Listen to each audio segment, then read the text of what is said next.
السلام عليكم. عارفين ده إيه؟ دي عروق الكرنب أو ضلوع الكرنب حسب ما بتسموها.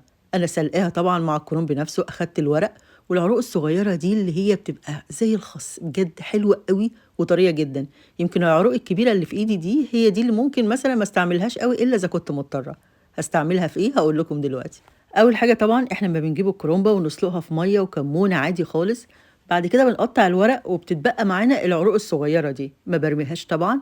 إحنا طول الشتا زمان كنا دايمًا بنعمل منها أحلى مخلل في الدنيا، والنهارده بقى وأنا باسلق الكرنبة كده فكرت إن أنا إن شاء الله هاخلّله، وقررت بقى إن أنا أصور لكم الوصفة القمر دي علشان خاطر أولًا نستعيد ذكرياتنا بقى بتاعة زمان دي في تخليل الكرنب، ثانيًا الجيل الجديد اللي ما يعرفش إزاي نخلّل عروق الكرنب ونستفيد من حاجة كنا بنرميها، إزاي نعملها إن شاء الله، يعني مش هنرمي حاجة من الآخر، كل حاجة هنستغلها.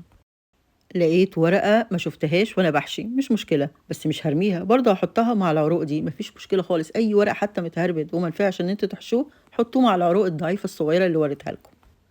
وبعد بقى ما أخلّص تقطيع، هاجيب البرطمان وأهم حاجة يا جماعة يا ريت تخلّلوا أي حاجة عندكم، أي نوع من المخللات في برطمان إزاز زي ما أنتم شايفينه كده، ولازم تعقّموه.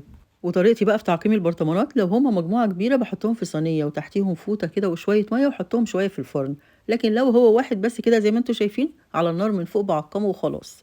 بعد كده بقى هنعمل محلول التخليل، ودول يا جماعة كوبايتين مَيّة، أنا غالياهم واستنيت عليهم لمّا يبردوا، والنقطة دي مهمة جدًا، لازم المَيّة تكون مغلية وباردة. بعد كده هاحط عليهم 3 معالق من الملح صغيرين.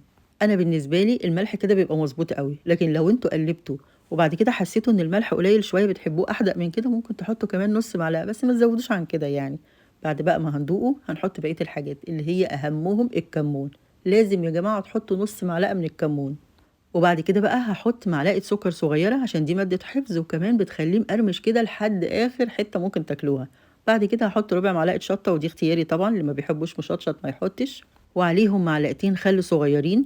طبعًا المعلقة اللي في إيدي دي يا جماعة معلقة صغيرة باعاير بيها كل حاجة، لإن أصلًا هو برطمان واحد بس وكوبايتين مَيّة، يعني مش مستاهل إن إحنا نحط معيار كبير. خلاص المحلول معايا جاهز وبقى زي الفل. أنا عايزة أقول لكم بقى إن أنا لا باحط توم ولا باحط أي حاجة تاني. وهاحط بقى معلقة زيت كده على الوش زي ما بنعمل أي مخلل واحط شوية زيت كده على الوش، واقفله كويس جدًا ولازم الغطا ده يكون محكم، يعني شايفين لمّا باقلبه كده ما بينزلش أي حاجة، بس لازم أعمل الحركة دي علشان إيه بقى، هاقول لكم. عشان أفرّغ منه أي هوا موجود جوه البرطمان، حتى أنتم هتحسوا إن في زي فقاعات هوا طالعة فوق كده، وشايفين الطبق ما فيهوش مَيّة خالص إزاي، عشان الغطا محكم جدًا. وبكده أنا قفلت اللوك بتاع البرطمان. لمّا بنيجي نفتح أي برطمان جاهز بنسمع صوت تَكّة كده، هتسمعوه لمّا تيجوا تفتحوا البرطمان ده إن شاء الله.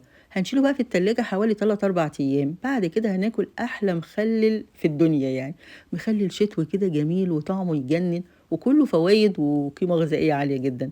المهم يا رب يكون عجبكم وأتمنى تجربوه وتقولوا لي رأيكم إيه في التعليقات كمان. وكمان تشيّروه على أكبر نطاق عشان الكل بقى يبطّل يرمي العروق دي ويخلّي عنده مخلِّل كده من ما فيش يعني في البيت، والأهم من كل ده تصلّوا على النبي عليه الصلاة والسلام في التعليقات وكلنا نفكّر بعض عشان ناخد أكبر حسنات ممكنة، وألف هنا وشفا.